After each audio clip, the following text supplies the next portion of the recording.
J'ai débuté la boxe à 12 ans. Pourquoi? Parce que j'avais envie de faire un sport de combat, mais j'étais pas forcément attirée par tout ce qui était arts martiaux. Je savais pas si c'était la boxe anglaise, la boxe américaine, la boxe française que je voulais faire. Et il se trouve que je me suis dit, je vais ouvrir le catalogue et je vais regarder la plus dangereuse. Et pour moi, la plus dangereuse, c'était celle où on commençait le plus tard en termes d'âge. Bon, c'était la boxe américaine, sauf qu'il n'y avait plus boxe américaine et je suis tombée dans la boxe anglaise. Très vite, on pousse la porte d'une salle de boxe, il y a les coachs qui sont là. Ça a commencé par mon coach Karim qui m'entraîne depuis petite. Et à 17 ans, je suis rentrée en équipe de France grâce à Aldo Cosentino. C'était l'entraîneur de l'époque et il a vu un potentiel chez moi et il a tout fait pour que je rentre en équipe de France. Et voilà, à 17 ans, je rentre en équipe de France et je commence les compétitions internationales. Quel événement a été déclencheur de ma carrière de sportive de haut niveau? Mes premières compétitions, poussées par la probabilité que la boxe féminine soit aux Jeux Olympiques. C'est là où j'ai découvert mon esprit compétitif. Et en 2008, on parlait déjà du fait que la boxe pouvait rentrer, la boxe féminine pouvait rentrer aux Jeux. Ça n'a pas été le cas pour 2008, mais ça a été le cas pour 2012. Et à partir de là, ça a été mon objectif. Et pour moi, oui, c'était le sport de haut niveau à fond pour cet objectif-là.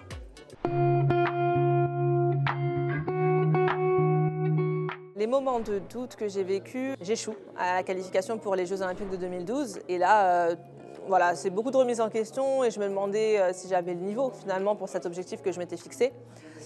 J'ai beaucoup douté, je voulais arrêter très clairement sur le coup. Ça a bien duré 2 mois et il a fallu que j'écoute mon entourage, il a fallu que je prenne le temps aussi de digérer cette défaite pour pouvoir revenir sur un objectif olympique 2016. Je me suis dit, bon, je ne sais pas passer cette fois-ci, c'est peut-être pour que ça passe mieux la prochaine fois. À mon sens, je n'aurais pas échoué en 2012, je ne serais peut-être pas devenue championne olympique. Vraiment, c'est ce qui m'a permis de faire les changements qu'il fallait pour m'entraîner mieux. C'est aussi ce qui m'a permis d'aborder les échecs différemment. Pour moi, l'échec, on doit en tirer un bénéfice et s'il est là, c'est pas pour rien. Et la preuve, j'ai continué derrière, j'ai fait ces réglages-là et je suis devenue championne olympique. Ayant évolué en boxe amateur et en boxe pro, pour moi, ce qui me marquera toujours, c'est la boxe amateur et ma médaille d'or aux Jeux.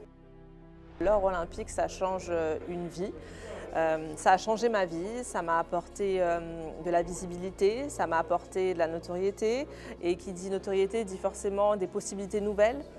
J'ai connu des personnes de tous milieux. Ce que je vise pour ces Jeux, forcément, de devenir double médaillée d'or olympique. Je les appréhende bien.